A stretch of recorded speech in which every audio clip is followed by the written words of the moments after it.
الحمد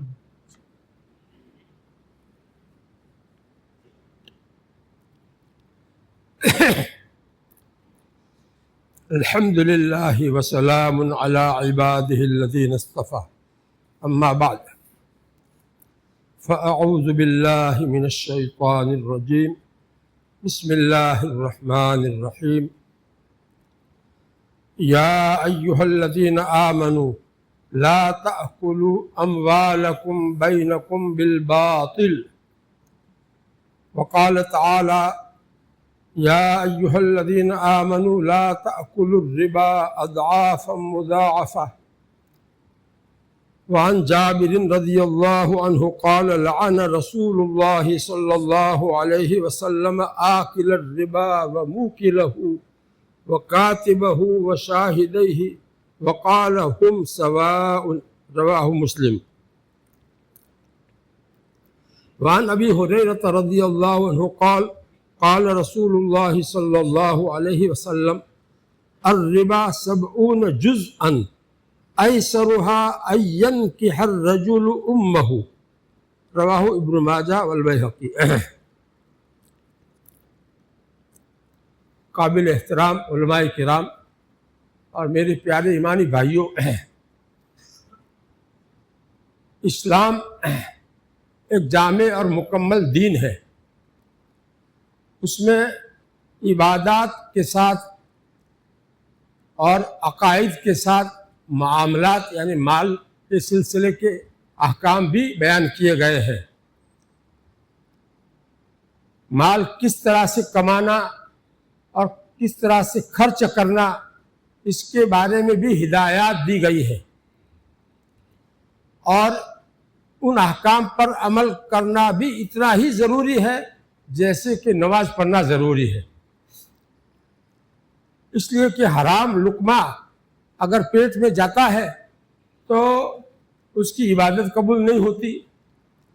اگر کوئی کپڑا کسی نے خریدا، اس میں 10واں حصہ حرام کا ہو اور 9 حصے حلال کمائی کے ہو. مثلا کوئی کپڑا 1000 کا تیار ہوا، اس میں 900 روپے حلال کے تھے اور 100 روپے اس پہ حرام کے تھے، تو حدیث شریف میں یہ ہے کہ وہ کپڑا جب تک اس کے بدن پر رہے گا اس کی کوئی نماز قبول نہیں ہوگی. تو مال کے سلسلے میں کیسے کیسے احکامات ہیں، امت اس کو جانتی نہیں ہے. اپنے آپ کو آزاد سمجھ رکھا ہے مال کمانے میں بھی، مال خرچ کرنے میں بھی، حالانکہ یہ سب اللہ تعالیٰ ہی کے احکام قرآن میں بھی ہے، حدیث میں بھی ہے. خصوصاً سود کا جو معاملہ ہے وہ بہت بھاری معاملہ ہے. سودی لین دین جو ہے اس کے بارے میں اتنی سخت وعید آئی ہے کہ جو زنا کے اوپر بھی اتنی سخت وعید نہیں ہے. کسی کا ناحق خون کر دینے پر بھی اتنی سخت وعید قرآن و حدیث میں نہیں ہے جتنا کہ سودی لین دین کے اوپر ہے. کوئی آدمی جو ہے اپنی ماں سے بدکاری کرے وہ ہلکا گناہ ہے، اس کے مقابلے میں اگر کوئی آدمی سود لے تو سود کا گناہ جو ہے وہ بہت بھاری گناہ ہے. بہت سے لوگ مکان بنانا ہوتا ہے تو سود لے لیتے ہیں، لون لے لیتے ہیں. شادی کرنی ہوتی ہے اس میں سود لے لیتے ہیں، سودی قرض لے لیتے ہیں بینکوں سے. تو یہ جس میں سود بھرنا پڑتا ہے تو 2 نقصان ہے اس کے اندر. ایک تو گناہ اتنا بھاری ہے اور دوسری طرف اپنا سود بھرنے کی وجہ سے مالی نقصان بھی ہے کھلا ہوا. جتنی مدت بڑھاتی جائیں گے اس کو ادا کرنے کی، اس میں لیٹ جتنا سودی قرض لیا ہے اس کو ادا کرنے میں جتنی دیر ہوتی جائے گی اتنا سود اس پر بڑھتا چلا جاتا ہے. اسی لیے قرآن میں اللہ تعالیٰ نے کیا فرمایا، اے ایمان والو تم سود مت کھاؤ چند گنا کر کے، اضعاف مضاعفہ، کئی گنا اس پر جو ہے بڑھا کر کے مدت لمبی کرنے کے لیے جو ہوتا ہے. یہ بینکوں کا سود اسی کو کہتے ہیں، بینکوں کا سود یہی ہوتا ہے. تو یا کوئی کسی مالدار آدمی سے کوئی آدمی سودی قرض لے اور یہ طے پائے کہ اتنی مدت میں تم ہم کو یہ پیسے واپس دینا، اس کے اوپر اتنی رقم اور زیادہ دینا، تو یہ وہی سود ہے جس کی قرآن میں اللہ تعالیٰ نے صاف طور پر حرمت نازل فرمائی ہے، اور بہت بھاری اس کے نہ چھوڑنے پر جنگ کا اعلان کیا ہے کہ اللہ اور اس کے رسول کی طرف سے جنگ کا اعلان ہے اگر تم یہ معاملہ نہیں چھوڑو گے تو۔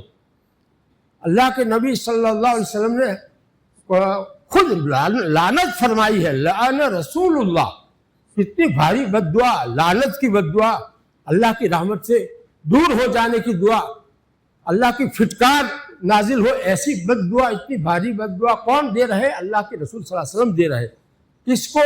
سود لینے والے کو بھی اور سود دینے والے کو بھی، اور سودی معاملے میں کسی کی طرح مدد کرنے والے کے اوپر بھی۔ اس میں پیپر بھرنا پڑتا ہے تو جو ہے پیپر بھرنا نہیں آتا ہے سود لینے کے لیے، تو کسی آدمی کو کہا کہ تم ہمارا بھر دو تاکہ مجھے بینک سے سود لینا ہے، لون لینا ہے۔ تو جس نے یہ بھرا ہے اس نے لیا نہیں ہے سود، اور وہ سود دینے والا بھی نہیں لینے والا بھی نہیں، صرف اتنا کیا کہ وہ اس کی مدد کر دی، یا اس میں ضامن بننے کی ضرورت تھی تو ضامن بن گیا، گواہ بن گیا، تو ان کے اوپر بھی لعنت ہے۔ لعنت رسول اللہ کے بعد میں ان چاروں قسم کے لوگوں پر اللہ کے رسول صلی اللہ علیہ وسلم کی بد دعا، لعنت کی، پھٹکار کی بد دعا ہے۔ ابھی جو میں نے آپ کے سامنے حدیث پڑھی، اس حدیث کے اندر یہ بیان کیا ہے، اللہ کے نبی صلی اللہ علیہ وسلم کی حدیث ہے۔ اور دوسری حدیث جو آپ نے سنی، اس میں اللہ کے رسول صلی اللہ علیہ وسلم فرماتے ہیں کہ سود میں 70، گجراتی میں 70 کہتے ہیں، عربی میں اس کو 70 کہتے ہیں، تو 70 جزءاً، اس کا معنی سود کے اندر 70 قسم کے گناہ ہوتے ہیں۔ سود لینے میں ایک گناہ نہیں ہے، 70 قسم کے گناہ ہیں، اور ان میں کم سے کم درجے کا جو گناہ ہے وہ ایسا ہے کہ آدمی اپنی ماں کو اپنے نکاح میں لے لے، این کہ ہر رجل امہ، آدمی اپنی ماں سے نکاح کر لے اور اس سے بدکاری کرتا رہے، زناکاری کرتا رہے، اپنی ماں سے منہ کالا کرنا، کوئی مذہب کا آدمی بھی اس کو پسند کر سکتا ہے؟ اتنا بھاری جو گناہ ہے وہ کم درجے کا گناہ ہے، 70 گناہوں میں سے کم درجے کا گناہ ہے۔ ایسرھا ان ینکح الرجل امہ، ایسر کے معنی زیادہ معمولی درجے کا، ان 70 گناہوں میں سے معمولی درجے کا جو گناہ ہے وہ اتنا بھاری ہے، تو پھر باقی جو 69 70 میں ایک کم جو گناہ اس میں ہے وہ اس سے بھی زیادہ بھاری ہوئے۔ کتنے بھاری ہوئے؟ سود کا معاملہ کتنا بھاری ہے۔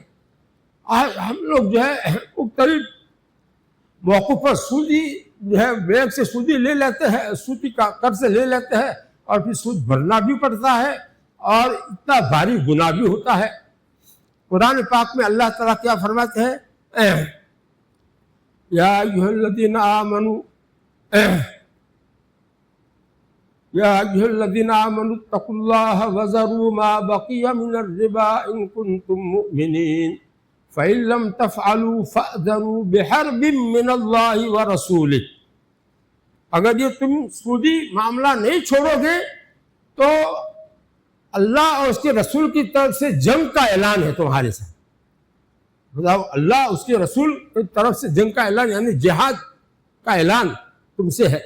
مسلمان سے جو ہے اللہ اس کے رسول جنگ کریں گے تو بتاؤ اس کا کیا حال ہوگا۔ اتنی بھاری وعید کسی اور دوسرے گناہ کے اوپر قرآن میں نہیں آئی ہے، اس کو لوگوں نے معمولی سمجھ لیا ہے اس گناہ کو، اور معمولی ضرورتوں کی بنا پر جو ہے ایسا کرتے ہیں، اور اچھے خاصے پڑھے لکھے بھی ایسا کرتے ہیں۔ بہت تعجب کی بات ہے، سود کا معاملہ بہت خطرناک ہے، اس سے بڑا گناہ جو ہے، اتنی بھاری وعید والا کوئی دوسرا گناہ نہیں ہے۔ اس لیے قرآن و حدیث کی ان باتوں پر عمل کرنا ہم سب کے لیے ضروری ہے۔ ایک حدیث میں اللہ کے رسول صلی اللہ علیہ وسلم فرماتے ہیں کہ اجتنبوا السبع الموبقات، 7 گناہ جو آدمی کو ہلاک کر دینے والے ہیں، اس کو برباد کر دینے والے ہیں، ان سے اپنے آپ کو بچاؤ۔ تو صحابہ نے پوچھا کہ ایسے وہ ہلاک کرنے والے 7 گناہ کون سے ہیں؟ پوچھتے تھے صحابہ، تو ہم لوگ خاموش بیٹھے رہتے ہیں کہ بولیں گے تو ٹھیک ہے، نہیں بولیں گے کچھ نہیں۔ ہم لوگ دین سے ایسے اپنے آپ کو مستغنی سمجھتے ہیں، اور دنیا کی بات ہو، کاروبار کی کوئی بات ہو تو فوراً بیچ میں پوچھتے ہیں کہ آپ کو سمجھ میں آئی بات چلتی کو، آپ ایسا کہتے ہیں لوگ۔ تو دنیا کی اتنی اہمیت ہمارے دل میں ہے اور دین کی کوئی اہمیت نہیں ہے۔ قالوا یا رسول اللہ وما ہن، صحابہ نے عرض کیا اے اللہ کے رسول، وہ 7 گناہ آدمی کو جو ہلاک کر دیتے ہیں، آخرت میں عذاب کا مستحق بنا کر کے ہلاک کر دیتے ہیں، وہ کون سے ہیں؟ تو سب سے پہلے نمبر پر آپ نے الشرک باللہ، اللہ کے ساتھ شرک کرنا۔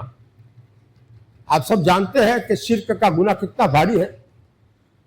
وہ 7 جو گناہ ہلاک کرنے والے ہیں، اس کے اندر جادو کرنا دوسرے نمبر پر۔ یہاں پر جادو بھی بہت چلتا ہے، بیچارے شادی شدہ ان کی پہلی رات ہی خراب کر دیتے ہیں۔ کیا اتنی بڑی دشمنی مسلمانوں کے ساتھ ہے کہ ان کو جو ہے ان کی خوشی کی رات جو ہے وہ الگ ہے، وہ الگ ہے۔ یہ ایسا جادو کر کے مسلمان ہو کر کے یہ کیسی اسلام ہے؟ یہ اسلام کیا یہ سکھاتا ہے؟ ارے یہ شرک کے بعد دوسرے نمبر پر السحر، جادو کرنا اتنا بھاری گناہ ہے کہ آدمی یہ بالکل آخرت میں برباد ہو جائے گا، جہنم کا ایندھن بنے گا۔ تیسرے نمبر پر وَقَتْلُ النَّفْسِ الَّتِي حَرَّمَ اللَّهُ إِلَّا بِالْحَقِّ، کسی انسان کو ناحق طور پر مار ڈالنا، اس کا خون کر دینا۔ آپ خوب جانتے ہیں کسی کا ناحق خون کرنا کتنا بھاری گناہ ہے۔ یہ کتنے بڑے بڑے گناہ بتا رہے ہیں۔ چوتھے نمبر پر سود کا گناہ بتا رہے ہیں۔ بتاؤ یہ سود کا گناہ کتنا بھاری ہوا ہے۔ شرک کے ساتھ اس کو جوڑا ہے۔ شرک اور جو ہے ناحق قتل کرنا اور جادو کرنا، یہ بھاری گناہ جو ہے اس کے ساتھ میں اس کو جوڑا ہے۔ ساتھ میں یہ چوتھے نمبر پر اس کو بتایا ہے۔ اور 5ویں نمبر کیا بتایا ہے؟ اکل مال الیتیم، یتیم بے باپ بچے کو کہتے ہیں۔ نابالغ بچہ ہے، اس کا باپ مر گیا ہے، ماں زندہ ہے، تو اس کو کہتے ہیں یتیم۔ اس کا مال ناحق طور پر کھانا۔ جو بڑے بھائی ہوتے ہیں یا ایک جو رشتے دار قریب کے جو وارث ہوتے ہیں اور وہ بڑے ہوتے ہیں، تو وہ عام طور پر چھوٹے بچے جو یتیم ہوتے ہیں ان کا حصہ احتیاط کے ساتھ میں محفوظ نہیں رکھتے ہیں کہ یہ بڑے ہوں گے تو ان کو حوالے کر دیں گے، بلکہ ایسے ہی چلا لیتے ہیں ساتھ میں سب کا، اور اس کے اندر یتیم کا مال ناحق طور پر کھانے کا گناہ ہو جاتا ہے، جس کو جو ہے ہلاک کرنے والا گناہ بتایا ہے۔ ایک گناہ اس میں یہ بتایا ہے کہ کوئی پاک دامن عورت کے اوپر زنا کی تہمت لگانا۔ وہ عورت پاک دامن ہے، اس نے زنا نہیں کیا ہے، اور سنی سنائی بات کی وجہ سے ہم اس کے بارے میں ایسا کہیں کہ یہ تو ایسے زانیہ ہے، تو ایسی سنی سنائی بات کے اوپر ایسا کہنا یہ جو ہے اتنا بھاری گناہ ہے۔ ان 7 گناہوں میں سے ایک گناہ ہے۔ اور ایک گناہ اس میں 7واں جو رہ گیا وہ تولی ان یوم الزحف، جس وقت دشمنوں سے مقابلہ ہو اس وقت آدمی پیٹ پھیر کر بھاگے اپنی جان بچانے کے لیے، اس کو کہتے ہیں تولی یوم الزحف۔ ایسا معاملہ عام طور پر ہمارے یہاں پیش نہیں آتا ہے، لیکن کبھی کبھار جو ہے دشمنوں کی طرف سے حملہ ہو اور اپنی جان بچانے کا معاملہ پیش آ جاتا ہے، یا اپنے مال بچانے کا معاملہ، اپنی عورتوں کی عزت آبرو بچانے کا معاملہ پیش آ جاتا ہے، تو اس وقت اپنی حفاظت کے لیے اس وقت ڈٹ کر کے ان کا مقابلہ کرنا ضروری ہے۔ اگر اس وقت آدمی اپنی جان بچانے کے لیے پیچھے بھاگے گا تو یہ بھی ہلاک کرنے والے 7 گناہوں میں ایک گناہ ہے۔ بہرحال یہ حدیث میں نے آپ حضرات کو اسی لیے سنائی کہ سود کا گناہ کتنا بھاری ہے، اور یہ سارے کے سارے گناہ جو ہیں اس میں جادو کا گناہ بھی یہاں ہوتا ہے، پتہ نہیں کیسے کیسے سود کے علاوہ ایسے ایسے گناہ یا عام طور پر ہوتے ہیں۔ مجھے تعجب ہوتا ہے، ایک طرف مانگرول والے اتنی محبت کرتے ہیں، اتنی سخاوت کرتے ہیں، اتنی دلداری دل سے خدمت کرتے ہیں، اور پورا رمضان اتنے سارے مہمانوں کو فری میں کھانا کھلاتے ہیں، اتنا سارا انتظام سال ہا سال سے کرتے ہیں۔ ایک طرف ان کو اللہ تعالیٰ نے ایسا دل دیا ہے، سخاوت کا دل اور دوسروں کی خدمت کرنے کا جذبہ، اور ایک طرف مسجدیں اتنی ساری ہے اور سب مسجدوں میں نماز، سب مسجدیں آباد ہے۔ ماشاءاللہ یہ کتنی بڑی اچھی باتیں ہیں۔ یہاں دعوت کا کام بھی اتنا بہت ہوتا ہے، اور مدارس بھی اتنی زیادہ ہے، اور خانقاہ کا سلسلہ بھی سال ہا سال سے چل رہا ہے، جس کا اثر یہ ہونا چاہیے کہ اتنے بھاری بھاری گناہوں سے یہ پورا مانگرول پاک ہو جانا چاہیے تھا۔ مانگرول میں یہ ایسے بھاری بھاری گناہ نہیں ہونے چاہیے تھے، کیوں ہو رہے ہیں ایسے اب تک؟ ایک مسلمان کے ساتھ دشمنی کیوں ہے؟ ایک مسلمان کے ساتھ چھپے طور سے اس کو تکلیف پہنچانے کے جذبات کیوں ہے؟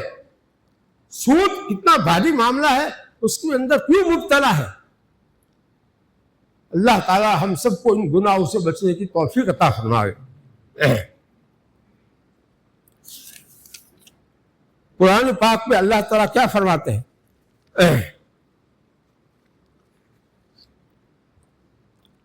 الذين يأكلون الربا لا يقومون إلا كما يقوم الذي يتخبطه الشيطان من المس۔